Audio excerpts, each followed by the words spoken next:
Good afternoon. This is the Heal In Gift of Love episode 10.2. I will now switch to discussing Bon-po Tibetan Buddhism. The book we will use as reference and from which I will read is Opening the Door to Bon by Nyima Dapkpa, the teacher from whom I received instruction in Charlottesville and practiced infrequently, but seek to practice more of and return to.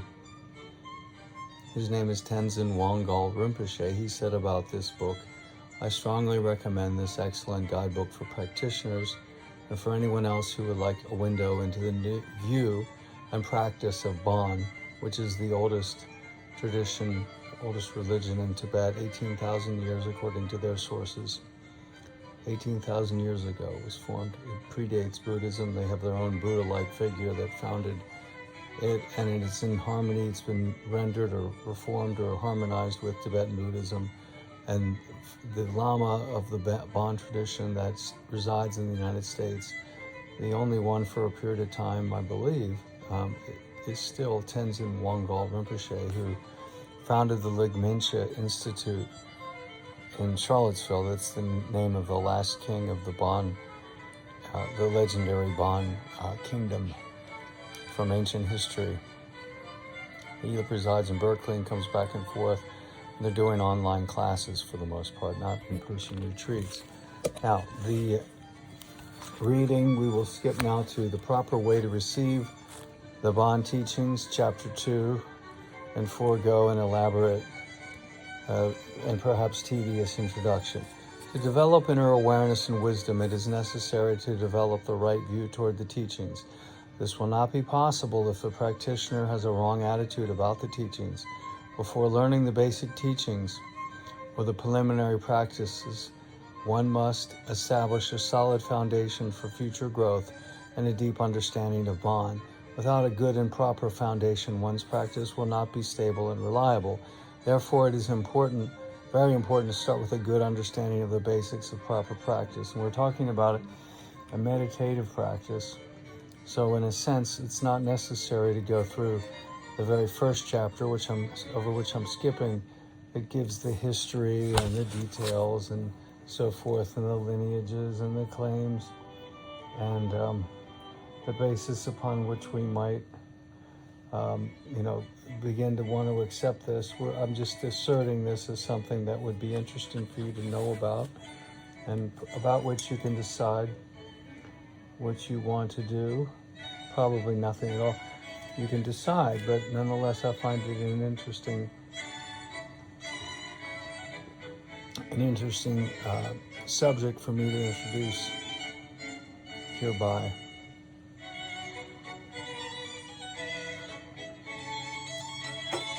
And Tibetan Buddhist practice, contrary to many arguments otherwise, is completely in harmony with Christian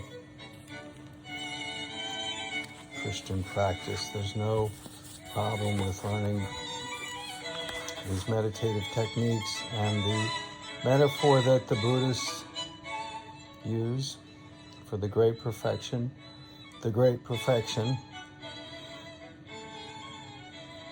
is also the mind of clear light. Its source, its origin is a timeless realm of perfection.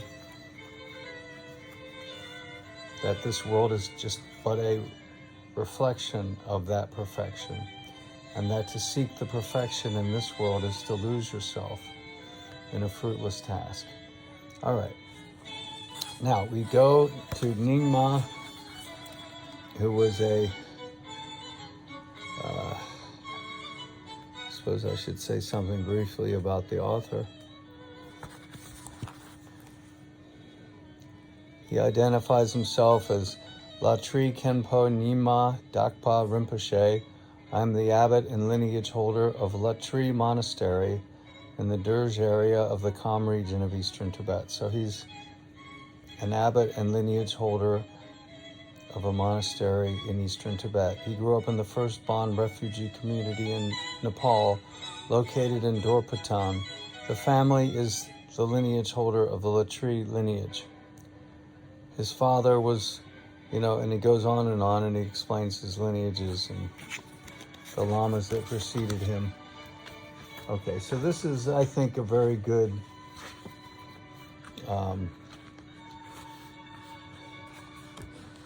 introduction. And let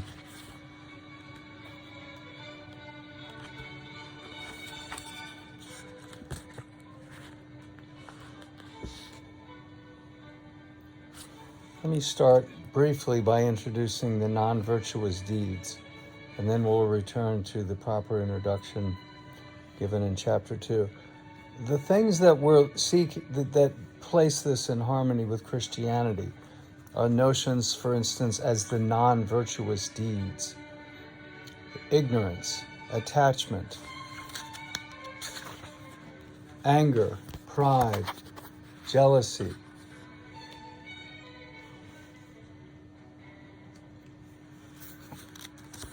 So, for instance, ignorance is forgetting who you are.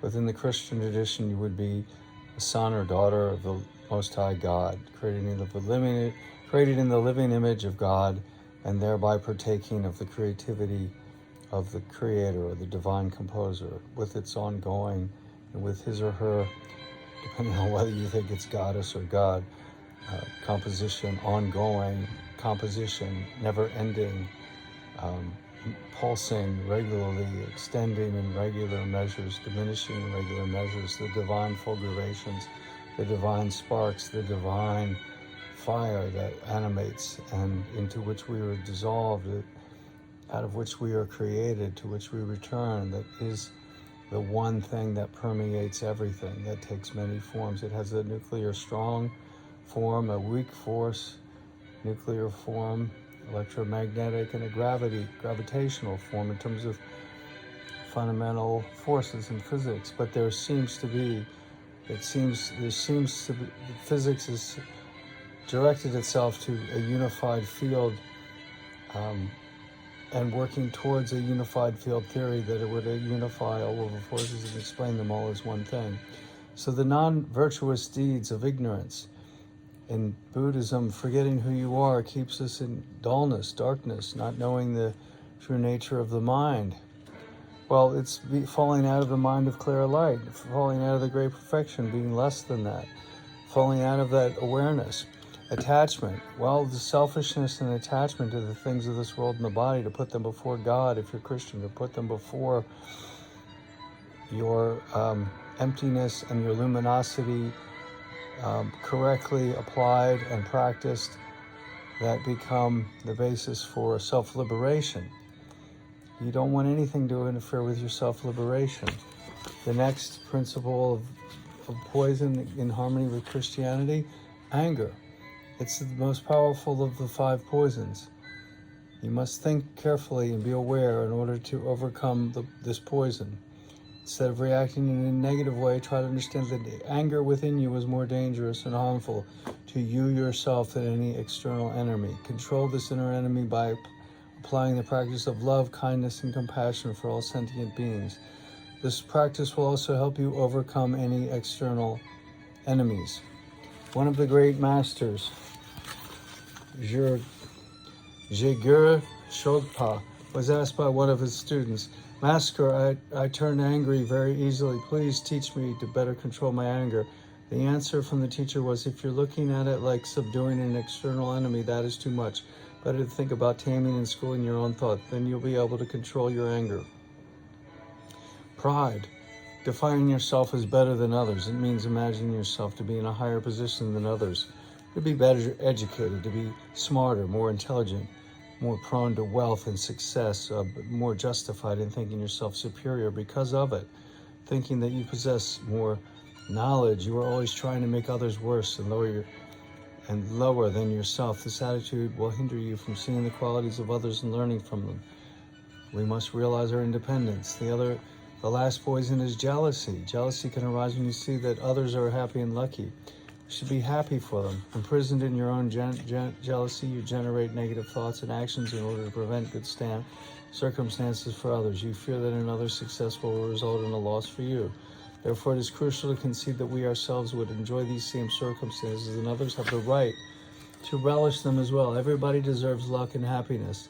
It is natural for human beings to long for better things. Through practice, we can train our minds to be more flexible and open, so that we may more easily accept good situations for ourselves and others.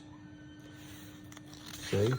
And so taking the 3 non-virtuous deeds of the body, taking a life, stealing, sexual misconduct, the 4 non-virtuous deeds of speech, telling lies, deliberately causing problems between friends, harsh language, gossip. 3 non-virtuous deeds of the mind, negative thoughts, harmful thoughts to others, wrong view toward the teachings. The 10 virtuous deeds. Practitioners must strictly practice the 10 virtuous deeds, which are: avoid taking the life of another, practicing generosity, being mindful, following moral discipline, to overcome sexual misconduct, telling the truth and avoiding lies, trying to bring together friends who have separated, instead of separating friends by spreading rumors, speaking peacefully and calmly instead of using harsh language, being involved in practice, reciting prayers and recitations rather than wasting time on gossip, being free from evil thoughts toward others, generating love and kindness rather than harmful thoughts toward others, and being free from wrong views toward the teachings, realizing the truth of the law of cause and effect, and entering the spiritual pathway. The result of your virtuous and non-virtuous deeds either forces you to take birth in the cyclic world of suffering, or liberates you to achieve enlightenment. So this is from chapter 3, and chapter 3,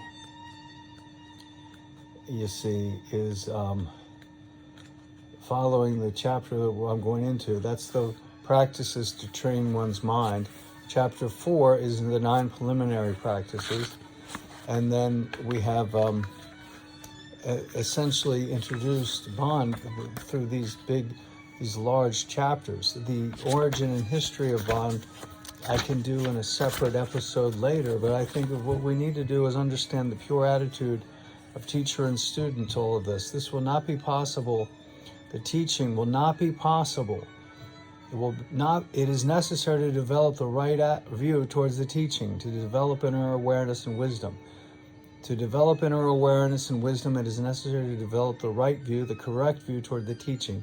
Not possible if the practitioner has a wrong attitude about the teaching. Before learning the basic teachings or the preliminary practices, one must establish a solid foundation for future growth and a deep understanding of Bon. Without a good and proper foundation, one's practice will not be stable and reliable. Therefore, it is very important to start with a good understanding of the basics of proper practice. All right, we've done enough. That's 13 minutes. I'll pick back up. Thank you for listening and watching.